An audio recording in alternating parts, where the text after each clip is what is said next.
Apóstoles de América, con Pilar Gordillo.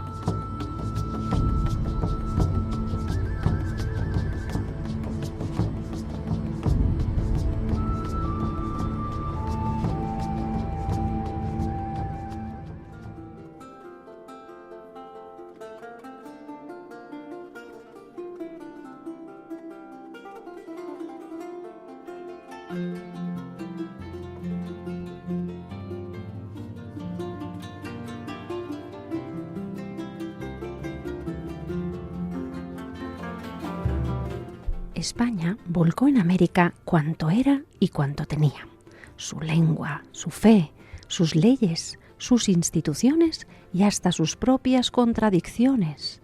Con frecuencia imaginamos la llegada de los españoles como una sucesión de viajes, descubrimientos y conquistas. Sin embargo, lo que cruzó el Atlántico fue mucho más que una serie de expediciones. Cruzó una civilización entera. Llegó una lengua que 5 siglos después siguen hablando cientos de millones de personas, desde California hasta la Patagonia. Llegó una fe que se expresó en catedrales, parroquias, conventos, hospitales y universidades. Llegó también un complejo entramado de leyes e instituciones que buscaban organizar territorios inmensos y poblaciones muy diversas. Mientras otras potencias europeas estaban levantando factorías comerciales en sus colonias, la monarquía hispánica fundaba ciudades, audiencias, obispados, cabildos y universidades. Pero España llevó también a América sus contradicciones. Llegaron los ideales de justicia y evangelización, pero también los abusos que denunciaron figuras como Antonio de Montesinos o Bartolomé de las Casas. Llegaron las leyes de Indias y los debates sobre la dignidad de los pueblos indígenas, pero también los conflictos propios de toda empresa humana. América fue, en cierto modo, un espejo en el que se reflejaron tanto las grandezas como las limitaciones de la sociedad española de su tiempo. Yo tuve celos del río, la tarde que te encontré.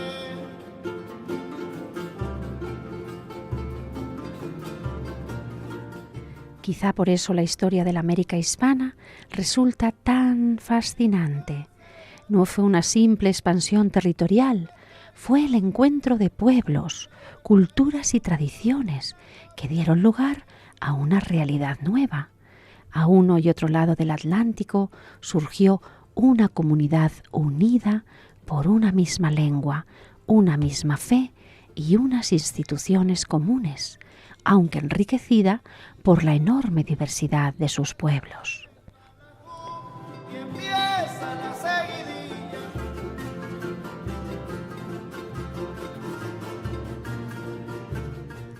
España volcó en América cuanto era y cuanto tenía. La verdadera dimensión de aquella empresa no puede medirse únicamente por las conquistas o los descubrimientos. Su legado perdurable se encuentra en las ciudades, en las universidades, en las leyes, en las iglesias, en la cultura y sobre todo en los millones de personas que hoy siguen compartiendo una herencia histórica común nacida hace más de 5 siglos.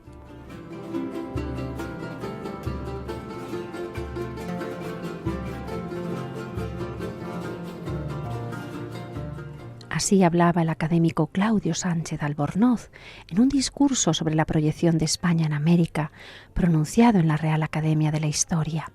Queridos oyentes, reciban un cariñoso saludo de Pilar Gordillo, quien les habla y les invita a descubrir un nuevo fragmento de nuestra historia de la implantación de la fe en América.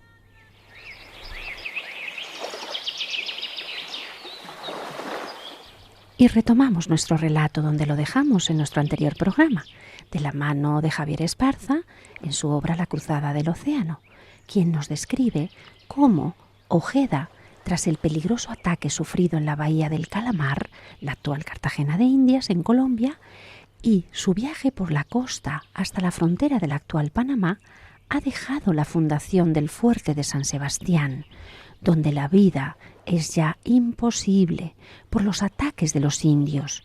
Pero él ha salvado la vida de milagro gracias al rescate del primer pirata del Caribe, el malogrado Bernardino de Talavera, que ya vimos cómo acabó en la horca, ajusticiado por sus muchos delitos. Ojeda está, por tanto, ahora a salvo, pero arruinado e incapaz de reunir los medios para rescatar a sus 70 hombres, los que ha dejado en el fuerte de San Sebastián, al mando de un tal Francisco Pizarro, el que era un simple soldado, pero que ha mostrado valor y que se ha convertido ahora ya en capitán de la hueste y se ha comprometido a esperar durante 50 días el socorro de su capitán Ojeda y, si no llega, pues a retirarse de allí donde puedan seguir con vida.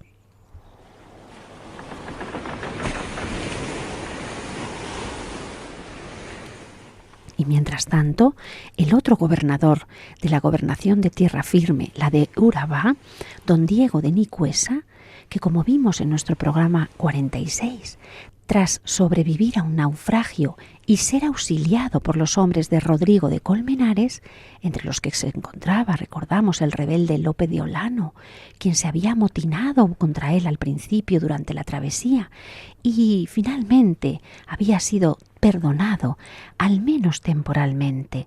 Pues bien, Nicuesa estaba abandonando la región del río Belén para fundar en la costa caribeña del Istmo de Panamá una nueva ciudad, a la que estaba bautizando con el topónimo de Nombre de Dios.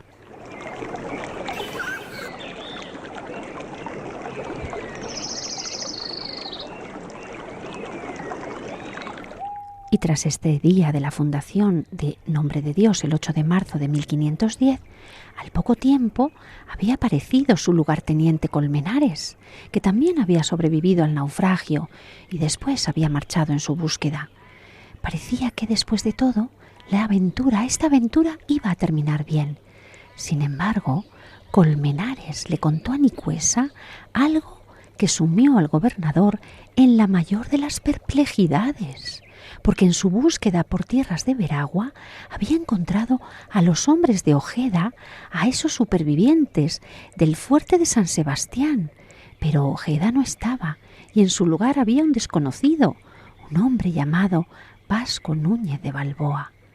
El momento debió ser de lo más tenso.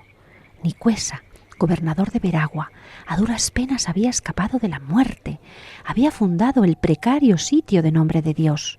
Había creído que podía empezar de nuevo, pero ahora su lugarteniente Colmenares le estaba contando que a poca distancia la gente de Ojeda, quien había salvado, había levantado un establecimiento en las tierras que le correspondían a él, en su propia jurisdicción. Pero esto no era lo peor es que Ojeda no estaba y en su lugar había un tal Vasco Núñez de Balboa. ¿Qué había pasado? ¿Y quién es este Vasco Núñez de Balboa que acaba de aparecer en nuestro relato? Pero no había quedado al mando de este fuerte de San Sebastián de Urabá el capitán todavía poco conocido llamado Francisco Pizarro.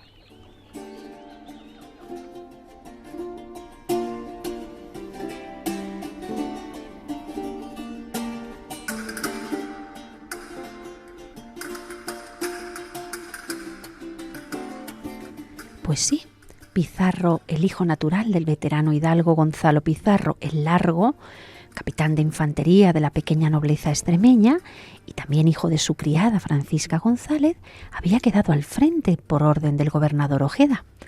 Pizarro, un hombre duro, labriego sin instrucción, como vimos, incluso porquero en su juventud, pero que había hecho carrera como soldado de a pie en las guerras de Nápoles, parece ser, y después, tras un tiempo desocupado, había pasado a las Indias con Obando, buscando pues lo de todos, gloria y fortuna, aunque lo que había encontrado había sido una pequeña hacienda y una aburrida vida sedentaria en la isla de Santo Domingo. Así que cuando Ojeda levantó bandera para pasar a tierra firme, no se lo pensó dos veces y por eso estaba ahora allí, en aquel rincón olvidado del mundo.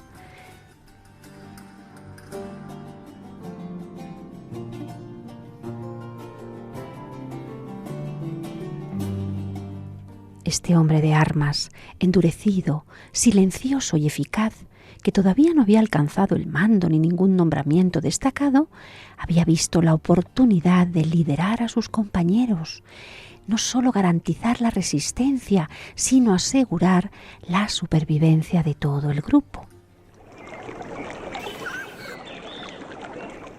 Y ahora estaba aquí, en el fuerte de San Sebastián de Urabá, al frente de todos, sí, pero tenemos que saber que su superior Ojeda le había dado una orden muy clara: resistir durante 50 días. Y si transcurrido este plazo no regresaba él mismo con ayuda, podría abandonar el asentamiento. Y claro, los 50 días habían pasado. La situación había llegado a ser desesperada. El fuerte había sufrido continuos ataques de los indígenas. Y claro, los 50 días habían pasado. La situación había llegado a ser desesperada. El fuerte había sufrido continuos ataques de los indígenas. Habían escaseado los alimentos y las enfermedades habían hecho estragos entre los hombres. Ojeda nunca volvió y tampoco llegaba nadie en su nombre. Por eso, Pizarro, ante esa situación enteramente desesperada, cuando estaban al borde de la muerte, decidió levantar el campamento y la pequeña hueste, arrastrándose, marchó hacia la playa, lejos de San Sebastián y sus peligros. Entonces los indios tardaron muy poco en incendiar el fuerte. La tropa de Pizarro tenía que arreglárselas para sobrevivir a la intemperie, errante, en territorio hostil. Habían escapado de la muerte, pero ésta llegaría finalmente si no aparecían socorros. Entonces se produjo un nuevo milagro. Unos barcos aparecieron en el horizonte. Eran los refuerzos largamente esperados de Martín Fernández de Enciso, el socio y representante de Ojeda, el alcalde mayor de Nueva Andalucía. Llegaba con víveres, hombres de refuerzo, provisiones para socorrer el fuerte y a sus pobladores. Pizarro y los suyos estaban salvados.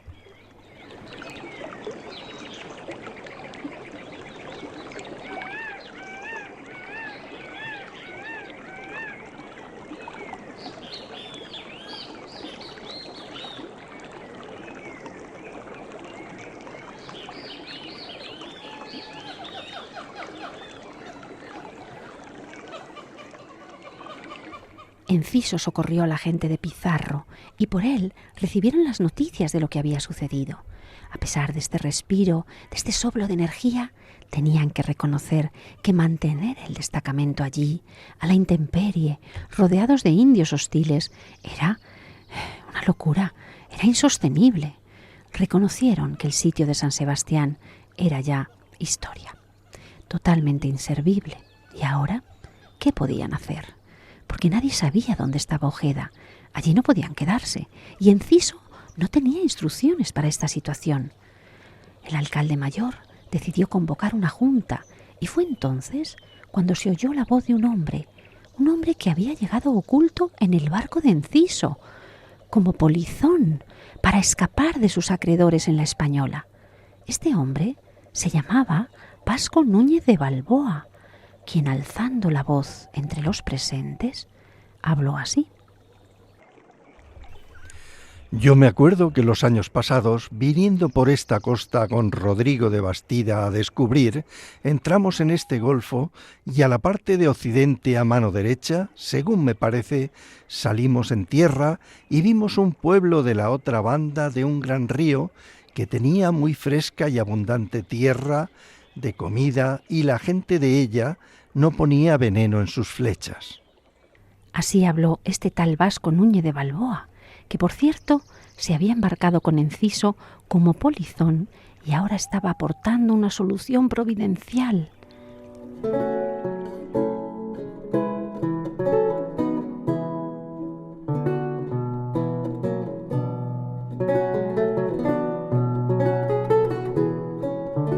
Núñez de Balboa, más veterano, con 35 años, extremeño de Jerez de los Caballeros, de familia hidalga pero pobre, Había pasado a América hacía 10 años como criado del señor de Moguer, Pedro de Portocarrero, en la expedición de Bastidas y de la Cosa.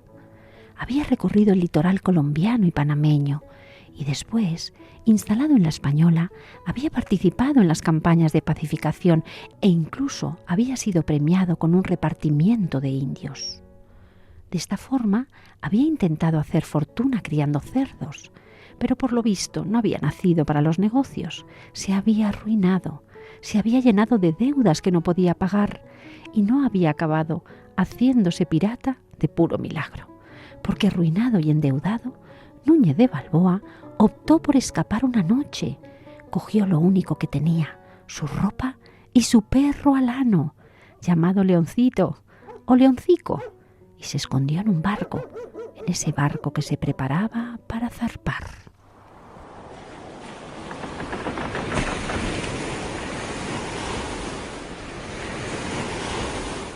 Lo que nuestro hombre no podía ni imaginar era que aquel barco lo mandaba Enciso, uno de sus acreedores, y que no partía para un viaje de comercio, sino para una misión de guerra, socorrer a los hombres de Nueva Andalucía.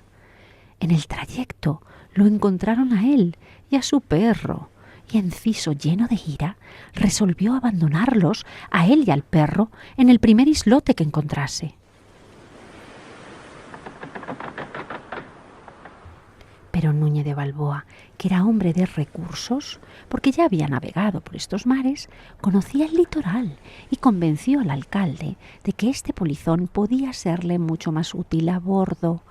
Era un tipo con un carisma excepcional, hasta el punto de que pronto se ganó la voluntad de Enciso y de toda la tripulación, y en pocos días no solo fue aceptado como un miembro más de la hueste, sino que se fue convirtiendo en un auténtico líder. Ahora, delante de los hombres supervivientes, alrededor de Pizarro, cerca de las ruinas humeantes del fuerte de San Sebastián, les estaba convenciendo a todos de que lo mejor era abandonar San Sebastián y cruzar el Golfo. Les persuadió porque decía que conocía bien la región, porque había navegado ciertamente con Rodrigo de Bastidas en otro viaje anterior, y les explicó que al otro lado del Golfo de Urabá existía esa comarca más fértil y menos hostil, donde vivían indígenas agricultores. Esta solución que les ofreció les pareció a todos muy bien, y Enciso aceptó finalmente el consejo. La expedición abandonó San Sebastián.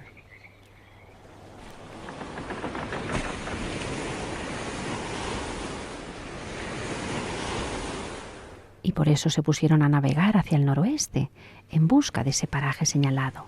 Eran los días de septiembre de 1510, cuando en Castilla se estaban recolectando las uvas, en plena vendimia para hacer el vino. Y los hombres iban en 2 bergantines, pero durante la travesía uno de los bergantines naufragó, mientras que el otro, en el que viajaba Pizarro, consiguió salvarse.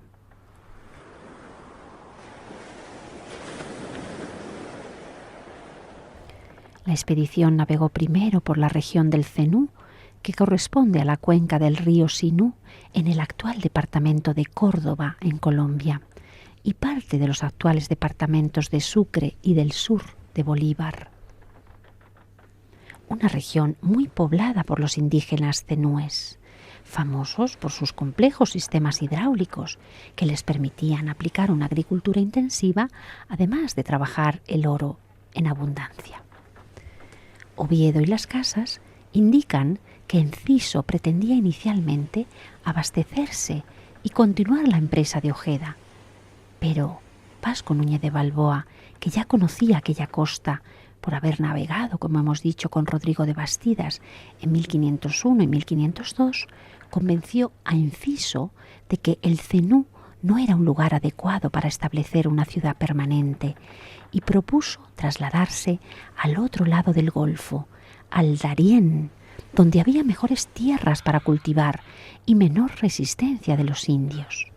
Así que navegando dejaron atrás el Cenú y alcanzaron el Darién, esa región situada alrededor del Golfo de Urabá, que se extendía desde el noroeste de la actual Colombia hasta el este de Panamá, y hoy incluiría principalmente el Urabá antioqueño y chocoano de Colombia y la provincia de Darién en Panamá.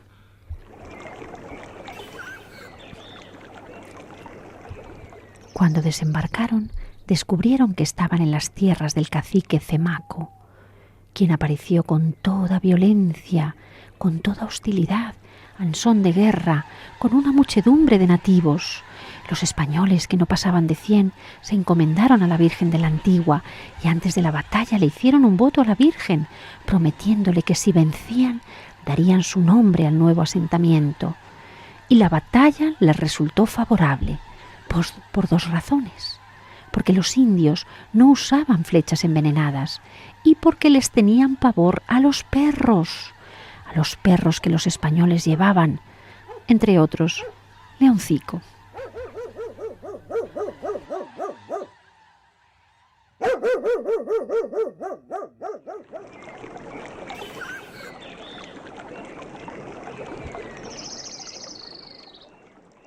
Vasco Núñez de Balboa va a hacer algo en medio de la victoria que dirá mucho de sí mismo. Se acercó a los indios cautivos que esperaban ser aniquilados.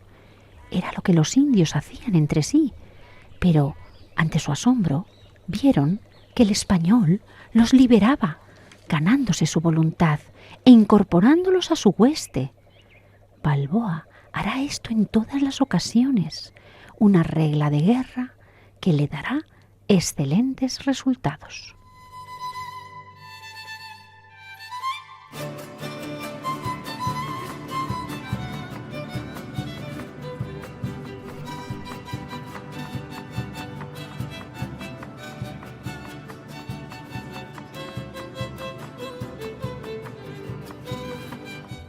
Fieles a su promesa, los españoles fundan en aquel sitio la ciudad de Santa María de la Antigua. Había nacido en esos días de septiembre de 1510 la primera ciudad española estable en el suelo continental americano, en tierra firme, y será uno de los principales puntos de partida para la exploración del sur del continente. El asentamiento se hizo sobre el poblado indígena de Cémaco, el cacique, el que estaba junto al Darién, al río Darién, y el cronista Oviedo nos dirá que era una gentil población, importante, bien asentada, y que los españoles aprovecharon además ese emplazamiento con sus bohíos, sus labranzas. Y la descripción de Oviedo pues es muy sugerente. Sigue diciéndonos: muy gentil población, con un hermoso río que pasa pegado a las casas. Con este acto jurídico simbólico tan potente de renombrar la población, bautizándola con el nombre de Santa María la Antigua del Darién, se incorporaba al orden castellano y cristiano.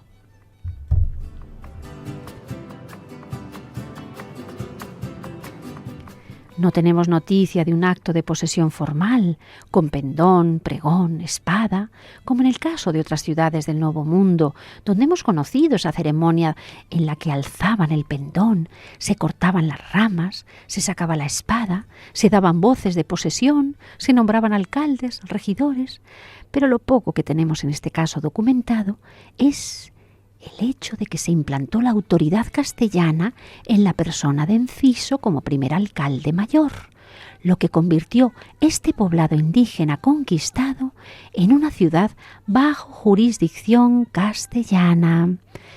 Pues ya tenemos una nueva ciudad en el Nuevo Mundo, ya hemos asistido a esta nueva fundación de otra ciudad española allende la mar Océana. Pero esta fundación no va a estar completa, nos falta algo que seguro que nuestros oyentes ya detectan, ya notan, y es la presencia de la Iglesia, la presencia de Dios en esta nueva comunidad humana.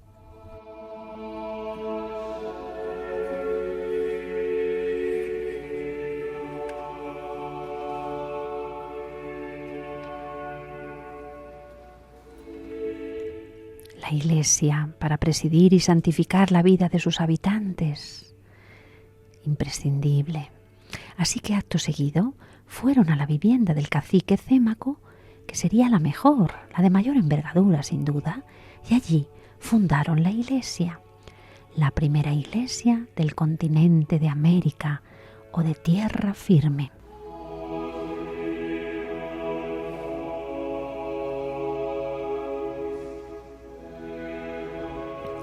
Y para celebrar esta primera liturgia salió de entre las filas de los soldados y de los navegantes el imprescindible misionero, el sacerdote Andrés de Vera. Un sacerdote secular que había llegado a tierra firme con esta expedición y que va a quedarse aquí en Santa María la Antigua del Darién para ejercer su ministerio, atendiendo espiritualmente a la hueste, celebrando misa y administrando los sacramentos. No sabemos más de su vida, no conocemos con certeza su lugar o fecha de nacimiento, cómo llegó, cuándo llegó exactamente a las Indias, cuándo murió, dónde fue enterrado.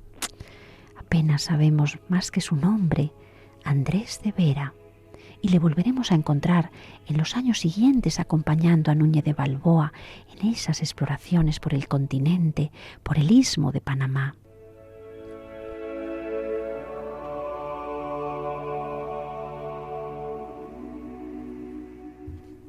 Pero este momento es importante porque la ciudad, con su iglesia recién fundada, será el lugar desde donde comience a extenderse la fe por el continente americano, porque la evangelización ya no se va a limitar a las islas del Caribe, sino que se extenderá por toda América de su tierra firme.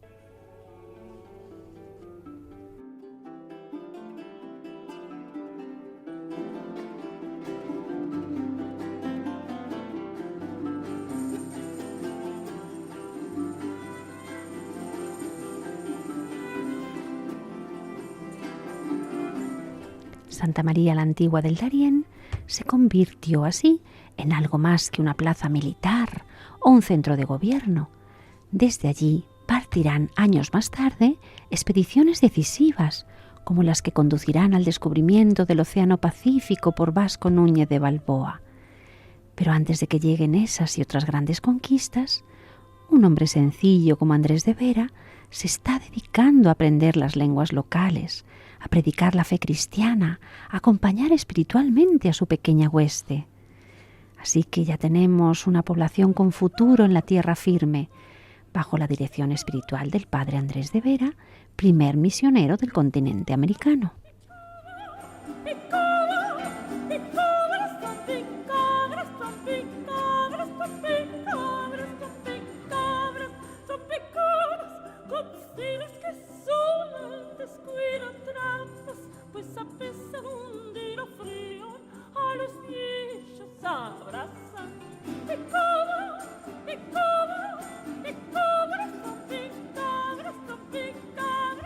Escuchamos Tono humano, Trompicábalas amor, una de las composiciones más conocidas de Juan Hidalgo, considerado uno de los grandes compositores del barroco español y pionero de la ópera en España.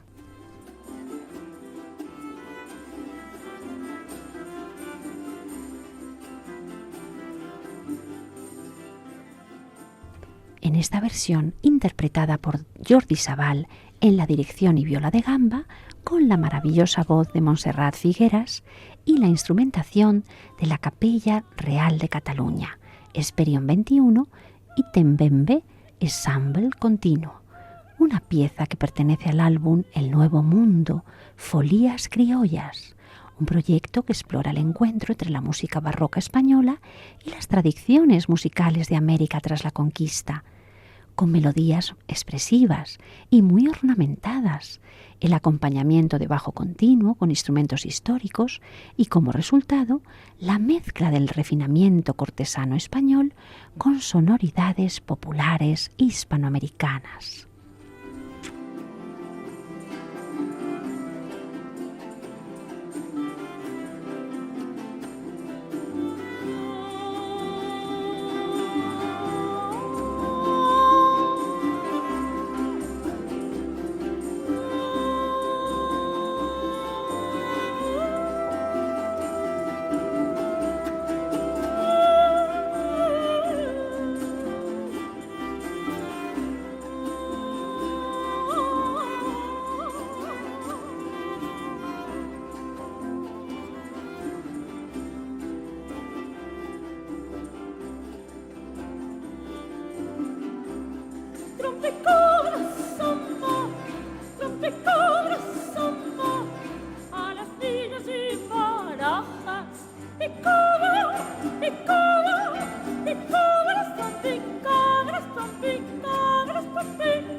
Trompicábalas amor, que viene a significar hazlas tropezar, Cupido, hazlas caer a ellas en las redes del amor. Pero volvamos a nuestra pequeña población de Santa María de la Antigua del Darién. Conozcamos el desarrollo de los primeros días y semanas de su nueva andadura bajo la autoridad de Martín Fernández de Enciso, el socio y representante de Ojeda, quien se había proclamado alcalde, aunque el verdadero líder de la población seguía siendo Núñez de Balboa. Entonces Enciso cometió un error. Se incautó de todo el oro expoliado a los nativos y prohibió el reparto del botín, con el argumento de que aquello era competencia exclusiva del jefe de la expedición, es decir, de Ojeda, lo cual no le gustó nada a la hueste, a los hombres. El alcalde tenía razón, pero Núñez de Balboa hizo una observación determinante. El lugar donde se hallaban, en el Darién, estaba al oeste. No era por tanto jurisdicción de Ojeda, sino de Nicuesa. Es decir, que allí Ojeda no tenía autoridad. Enciso, fuera de sí, ordenó abandonar la ciudad y retornar a San Sebastián, el arruinado fuerte que había defendido Pizarro. Aquello fue la gota que colmó el vaso. Los expedicionarios se conjuraron, convocaron cabildo y destituyeron a Enciso por votación. Eligieron a 2 nuevos alcaldes, Martín Zamudio y, por supuesto, Vasco Núñez de Balboa. Balboa demostró ser un gobernador sensato. Se esforzó por firmar la paz con los indios, prohibió la esclavitud y los saqueos, no hizo repartimientos, no impuso tributos a los nativos, estrechó relaciones con los caciques del lugar y organizó matrimonios mixtos. Con esta política logró que los indios proveyeran a los españoles de alimentos, lo cual aseguró la estabilidad de la pequeña población. Además, enseguida implantó un sistema de cultivos a base de maíz y yuca, junto con granjas para criar cerdos. Pronto fue fama que los españoles del Darién podían recorrer 100 leguas en torno a la población de la Antigua sin tener nada que temer de los indios. La ciudad ya era viable. Enciso, sin embargo, no estaba nada feliz con la fundación. Agraviado por haber sido desplazado y por perder la autoridad otorgada por Nicuesa, embarcó y marchó a la Española a reclamar justicia. Allí seguramente serían oídos sus lamentos y sería desagraviado por un tribunal justo y competente, precisamente el que regía en la Española.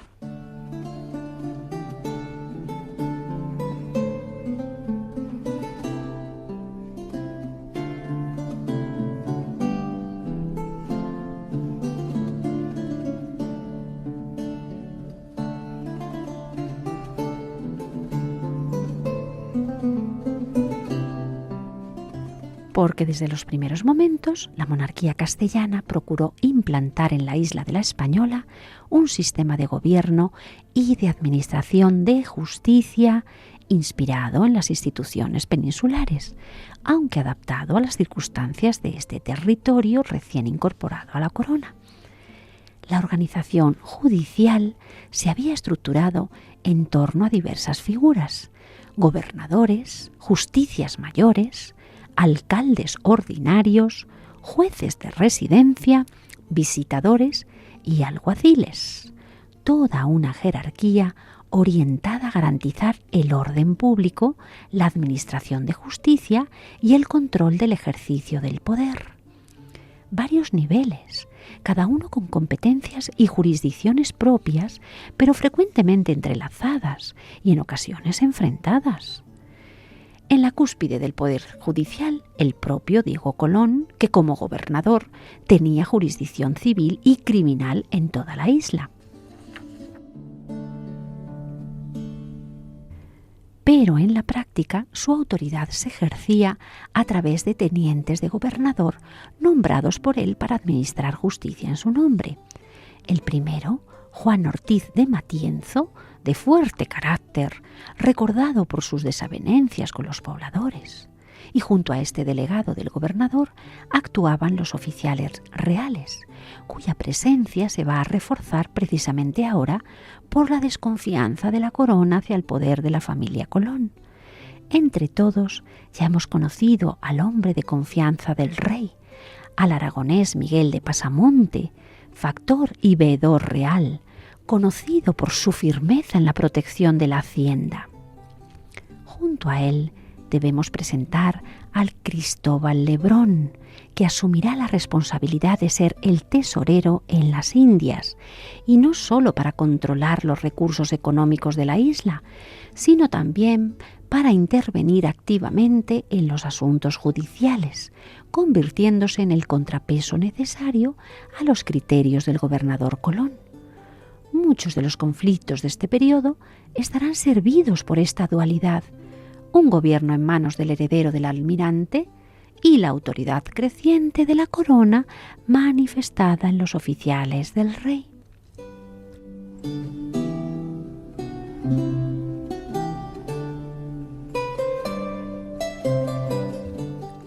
Francisco de Garay había sido nombrado alguacil mayor de la isla antes de que se instituyera la Real Audiencia de Santo Domingo.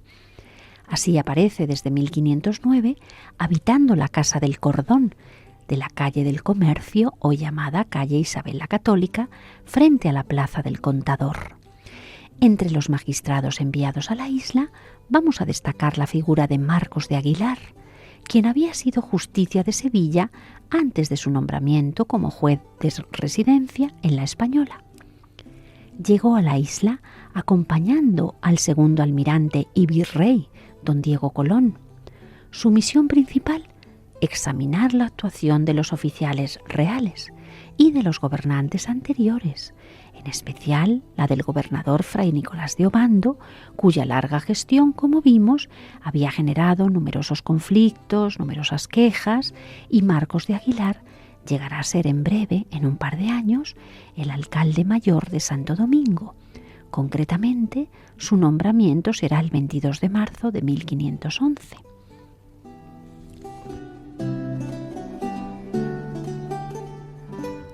Uno de los casos más significativos instruidos por este juez Aguilar había sido el litigio de Cristóbal de Tapia contra Fray Nicolás de Obando.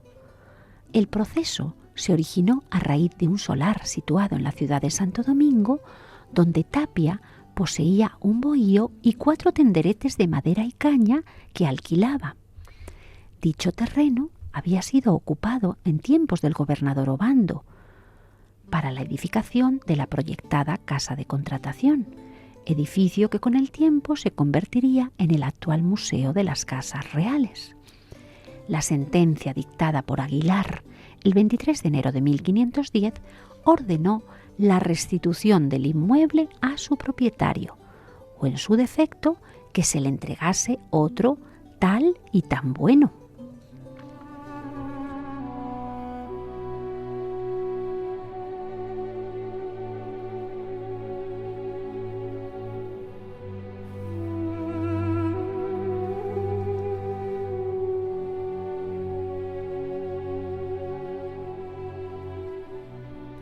Otro juicio de importancia culminó en la isla cuando el 14 de agosto de 1510 el licenciado Marcos de Aguilar sentenció al alcalde de la villa de Santiago de los Caballeros, Francisco de Solís, a ser desterrado de dicha villa y a no volver a entrar en ella sin permiso suyo, del juez Aguilar, so pena de un marco de oro para la cámara y fisco de sus altezas.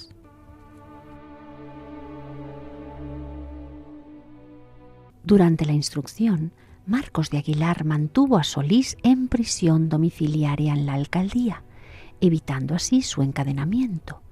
El motivo principal del proceso fue que Solís había ordenado o ejecutado 8 o 10 azotes contra un indio naboría llamado Gasparico o Guabayax, que se había fugado de su finca de la Esperanza. Esos azotes le causaron la muerte. Además, también se le procesó por la muerte de otro indio llamado Francisquito.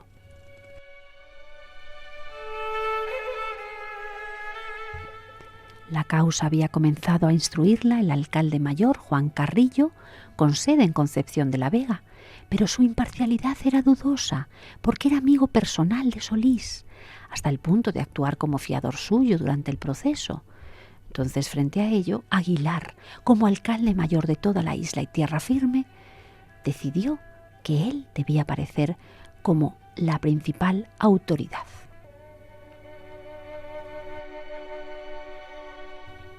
Uno de los aspectos más significativos de este caso fue la contradicción entre los testimonios. Se enfrentaron en particular las versiones de Gonzalo de Niebla, probablemente ejecutor material de la orden de azotar a los indios, frente a Marcos Pérez de Cáceres, quien declaró haber dado aceite a Gasparico para contrarrestar los efectos del agua de yuca que éste se había bebido, aparentemente con intención de suicidarse. Ante estas contradicciones, Aguilar ordenó al alguacil mayor de la isla, Francisco de Garay, que encarcelara a ambos. Ambos testigos iban a ser sometidos a tormento. Sin embargo, Marcos Pérez de Cáceres consiguió librarse de la tortura del jarrillo de agua, alegando privilegio de hidalguía. En cambio, Gonzalo de Niebla sí fue torturado. El reo era inmovilizado sobre un banco, con la cabeza más abajo que el cuerpo. Se le introducía en la boca un paño y se vertía agua desde un jarrillo sobre la tela. El agua empapaba el paño, obligaba al acusado a tragar grandes cantidades, producía una sensación de asfixia. El tormento debía cesar si el reo confesaba o si existía riesgo evidente para su vida. Gonzalo de Niebla confesó haber declarado falsamente y fue condenado a una pena infamante. Debía ser paseado en burro por las calles de Santiago con una soga al cuello, la lengua amordazada y las manos atadas, mientras un indio desconocido le iría propinando hasta 100 azotes. La sentencia se consideró incluso benigna o piadosa porque el reo padecía de viruelas.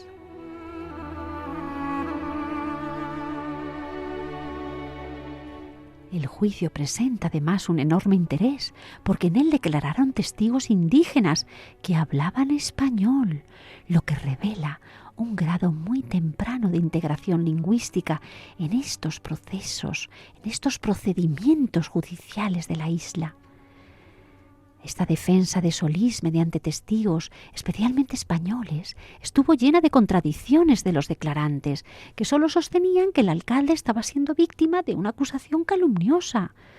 Así que pese a ello, y aunque Aguilar absolvió a Solís de los cargos principales, lo condenó al destierro, basándose no en una prueba concluyente en sí, sino en su íntima convicción, expresando que actuaba movido por algunas causas que a ello lo movían.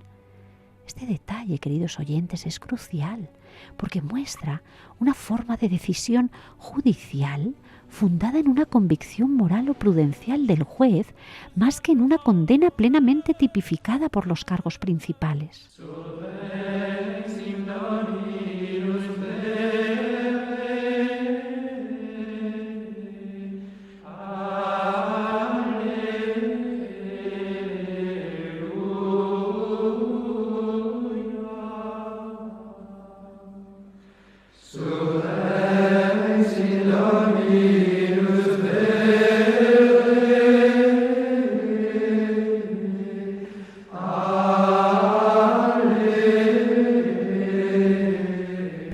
Llegan esos nuevos tiempos de justicia y esas leyes nuevas, vayamos al puerto, porque en este mes de septiembre están desembarcando los primeros dominicos que acaban de llegar a la isla.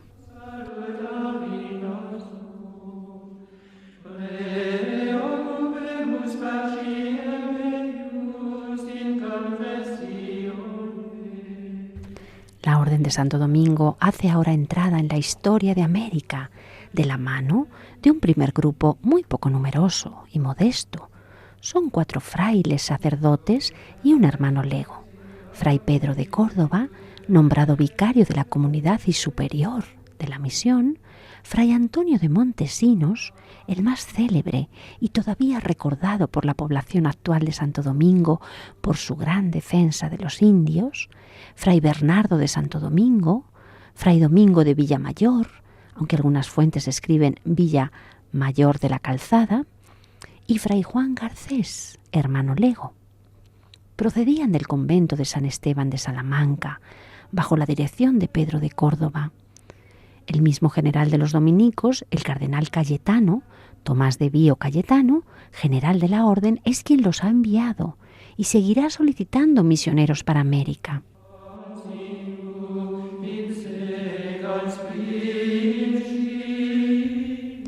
Llegaron en 1510 a la Hispaniola, fundando un convento pajizo, pobrísimo, como nos dicen las fuentes, aquellos monjes predicadores de gran valía.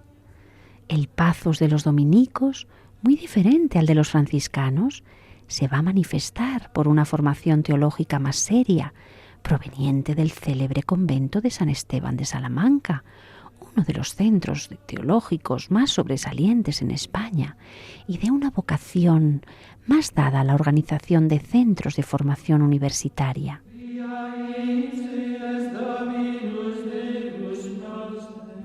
Formación teológica, estudio, pero todo para predicar más y mejor. No tardaron estos dominicos en ponerse manos a la obra, en lanzarse a predicar por las calles y plazas de la ciudad, por los pueblos y campos, al principio sirviéndose de intérpretes, ya que existían en gran número. Esta pequeña e incipiente comunidad se verá reforzada con un segundo grupo de hermanos, 5 más, que llegará a finales de diciembre, y un tercer grupo, con los 7 últimos, arribará a mediados de mayo del año siguiente, de 1511. Y ya tendremos toda una comunidad, todo un nuevo convento de 17 hermanos dominicos dispuestos a predicar el Evangelio con la palabra y con el ejemplo, empezando por la caridad con los indios, a los que van a defender de forma valiente, de forma heroica.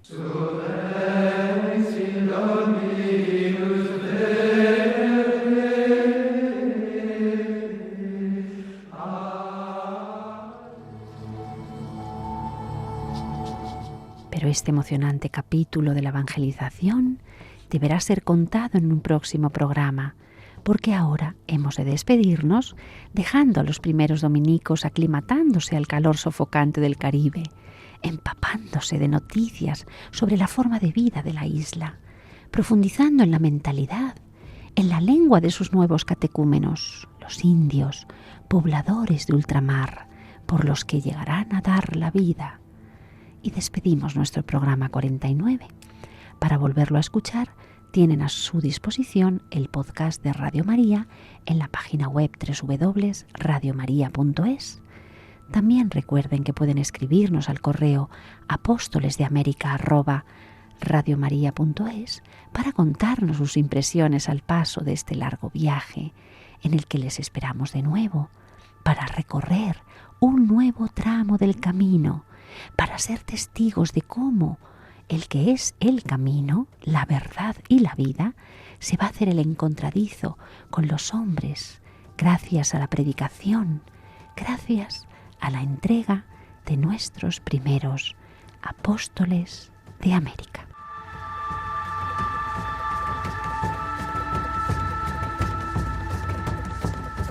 Apóstoles de América, con Pilar Gordillo.